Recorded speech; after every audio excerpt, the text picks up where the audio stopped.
Statue of unity અને નર્મદા બંધ વચ્ચે અંદાજે 100 હેક્ટર વિસ્તારમાં બનેલા જંગલ સફારી પાર્ક પ્રવાસીઓમાં આકર્ષણનું કેન્દ્ર બન્યું છે.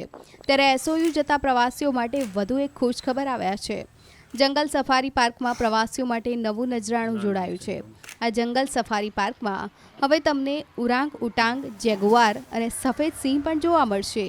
દુબઈના એનિમલ ઝૂમાંથી તમામ પ્રાણીઓને જંગલ સફારીમાં લવાયા છે. ખાસ કરીને ઇન્ડોનેશિયામાં ઉરાંગ ઉટાંગ પ્રજાતિ જોવા મળે છે. વિશ્વમાં પ્રથમ એવું આ જંગલ સફારી છે કે જ્યાં નેચરલ વાઇલ્ડ લાઇફ જોવા મળે છે. દેશ વિદેશના પશુ પક્ષીઓ જોવા મળે છે. 189 પ્રજાતિના 1500થી વધુ પશુ પક્ષીઓ વિવિધ ઝોનમાં રાખવામાં આવ્યા છે, જે પ્રવાસીઓમાં આકર્ષણનું કેન્દ્ર બની રહ્યા છે.